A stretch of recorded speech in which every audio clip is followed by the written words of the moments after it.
The headlines scream, U.S. carrier strike group steams toward disputed waters. Around the world, newsrooms buzz with urgency, analysts scramble to interpret the latest developments, and the public senses that something momentous is unfolding in the heart of Asia. China warns against foreign meddling. Beijing's message is clear and uncompromising. Foreign navies are not welcome, and any interference will be met with firm resistance. The rhetoric grows sharper with each passing hour.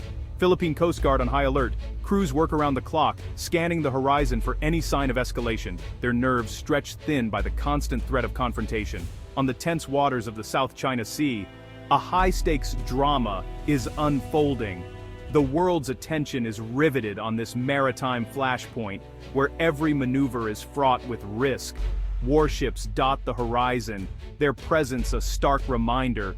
This is no drill. The air is thick with anticipation, and the crews aboard these vessels know that a single misstep could ignite a wider conflict. Here, old maps and new ambitions collide, and the world watches as superpowers play naval chess. Each move is calculated, each countermove scrutinized by diplomats and military strategists alike. A U.S. Navy destroyer slices through the waves, radar sweeping sea and sky. Its crew is on constant alert, eyes fixed on screens, ready to respond to any provocation. Nearby, a Philippine patrol vessel shadows a fleet of Chinese maritime militia boats. The tension is palpable as both sides test each other's resolve in a dangerous game of cat and mouse. Overhead, FA-18 Super Hornets roar from the USS Ronald Reagan, a floating city of American power. The carrier's flight deck is a hive of activity as pilots prepare for sorties that could change the course of history. Every move is calculated, every radio call scrutinized. Communications are terse, precise, and every word carries weight in this delicate balance of power. One miscalculation could spiral into a conflict with global consequences. The stakes are enormous, and the margin for error is razor thin. For Filipino fishermen, this is daily life, intimidation, uncertainty, and ancestral fishing grounds now patrolled by steel giants. Their livelihoods hang in the balance, threatened by forces far beyond their control. Their stories reveal the human cost of this standoff, where livelihoods become collateral in a geopolitical struggle. Families wait anxiously on shore, hoping their loved ones return safely from waters that have become a battleground. This is more than a territorial dispute. It's a battle over resources, navigation rights, and the future of the international order.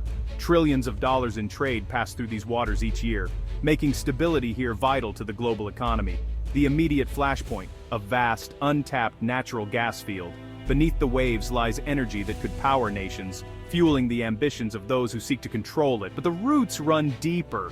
History, national pride, and the competing visions of the US and China. Decades-old treaties and ancient claims collide with modern geopolitics, creating a volatile mix. As the sun sets, warships remain, silent sentinels in a standoff that could define the century.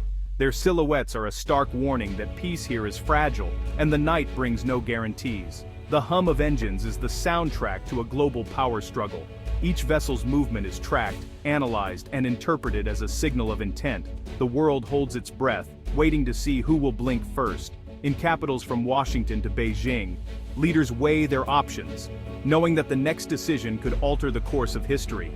In these contested waters, the stakes could not be higher. Every maneuver is a message, every encounter a potential spark. The South China Sea is boiling over, and the outcome will shape the future. The world watches, aware that what happens here will echo far beyond these waters, influencing the balance of power for generations to come. At the heart of the tension lies Reed Bank, one of the world's largest untapped natural gas reserves, valued at up to $26 trillion. For the Philippines, developing Reed Bank is a national imperative, a path to energy independence and economic growth. But Reed Bank sits within both the Philippines' legal maritime zone and China's sweeping 9-line claim. Manila has the legal right to explore, but not the power to do so without risking confrontation. The gas field's immense value makes it a prize neither side will easily concede. Reed Bank is more than geology. It's a symbol of the clash between a rules-based order and power-based ambitions.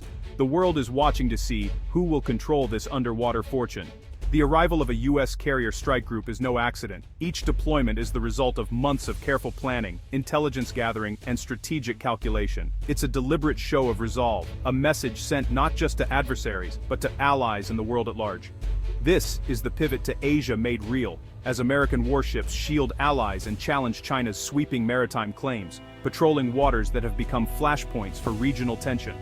The U.S. presence raises the stakes, making any hostile move far riskier for Beijing, and signaling that any attempt to alter the status quo by force will not go unanswered. The Mutual Defense Treaty with the Philippines is at the heart of this deployment, binding the two nations in a security pact that has endured for decades. By sailing alongside Philippine vessels, the U.S. reaffirms its alliance and commitment to open sea lanes, ensuring that the region's smaller nations are not left to face pressure alone. Trillions in global trade pass through these waters every year. Any single power dominating them would threaten the world economy, disrupt supply chains, and endanger the prosperity of countless nations. The U.S. is also upholding the rules-based order that has kept the peace since World War II, defending principles of freedom of navigation and international law. As China grows more assertive, the Seventh Fleet's presence is a tangible counterbalance, a reminder that the Indo-Pacific is not a vacuum to be filled by force. Allies like Japan and Australia are reassured by this show of unity. Beijing is put on notice that any attempt to coerce its neighbors will be met with a coordinated response. It's a delicate act, deterring aggression without provoking war, maintaining a posture of strength while leaving the door open for diplomacy. The message is clear: the U.S. will not stand by as the balance of power shifts unchecked, and will act to preserve stability in this vital region. The world's most powerful navy is now a key player in this maritime standoff, its presence a constant reminder of American reach and resolve. The stakes have never been higher, and the eyes of the world are watching what happens next in these contested waters. China's 9-line claim covers nearly 90% of the South China Sea, overlapping the exclusive zones of its neighbors. Despite a 2016 international tribunal ruling against it, Beijing has built and militarized artificial islands, turning reefs into military outposts. Chinese Coast Guard and maritime militia block Philippine efforts to develop Reed Bank, using intimidation and gray zone tactics. For China, control means economic gain, strategic depth, and national pride, a core part of Xi Jinping's vision. The result? Fear, instability, and a slow, relentless change to the status quo. For the Philippines, Reed Bank is the answer to a looming energy crisis as the Malampaya gas field nears depletion. Malampaya powers up to 20% of the nation's electricity. Its loss threatens blackouts and economic turmoil. Developing Reed Bank would secure domestic energy, lower costs, and fuel growth for over 115 million people. High electricity prices already burden Filipinos. An energy crisis would worsen poverty and stall investment. Success at Reed Bank means jobs, revenue, and a transformed economy. But foreign intimidation blocks access to these resources, fueling national frustration. The government faces immense pressure to act before the lights go out. The nation's future may be buried beneath the West Philippine Sea. Manila's assertive stance and renewed U.S. support mark a sharp turn from the previous administration's approach, which was characterized by a policy of appeasement toward Beijing. This shift signals a new era in Philippine foreign policy, one that is more vocal and proactive in defending its interests in the region. Under President Duterte, outreach to China was intended to ease tensions and attract much-needed investments. However, this strategy failed to halt China's maritime encroachment or deliver the promised economic benefits, leading to growing public frustration and skepticism about the wisdom of relying too heavily on Beijing.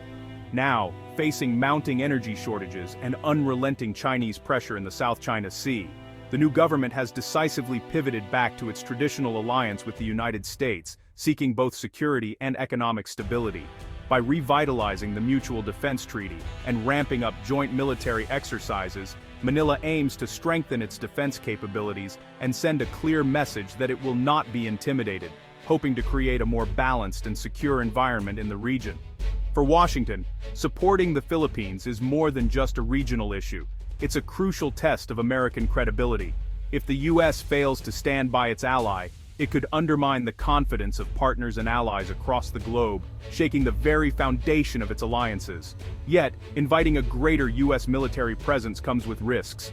China remains a vital trading partner for the Philippines, and increased American involvement could provoke economic retaliation from Beijing, threatening jobs and investments in the country. Manila now faces the delicate challenge of balancing its security needs with its economic interests. The government is betting that closer U.S. ties will not only bolster its defenses, but also empower it to assert its rights without sacrificing economic growth. In the shadow of two superpowers, the Philippines is engaged in a high-stakes diplomatic dance, one that will shape its future for years to come. Southeast Asia is watching Reed Bank closely. Its outcome will shape the region's future. If China blocks the Philippines, it sets a precedent for power-trumping law across the South China Sea. ASEAN's unity is tested, with some states hedging quietly while others cheer Manila's resolve. The South China Sea is vital for trade. A single power's control sparks deep anxiety. Many nations quietly boost defenses and deepen ties with the US, Japan, and Australia. The US Navy is seen as a necessary counterweight to China's ambitions. The standoff is a test. Can the region maintain balance, or will it fall under one shadow?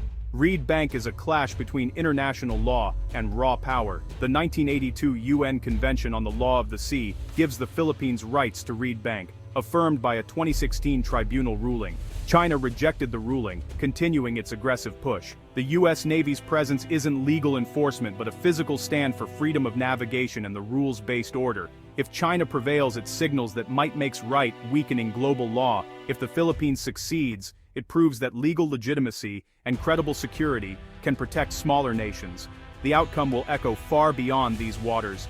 The world is watching to see if rules or power will shape the future. As warships hold their positions, the world wonders. What happens next? The US naval shield aims to deter conflict and give diplomacy a chance. But with so many forces in close quarters, the risk of miscalculation is real. Communication between militaries is crucial to prevent escalation. Long-term, sustained international pressure and investment in Reed Bank could raise the stakes for China. For the Philippines, public demand for sovereignty and energy security drives policy. This standoff is a defining moment. Will shared rules or raw power decide the future? The hope that diplomacy, backed by credible deterrence, turns Reed Bank into a source of prosperity, not conflict.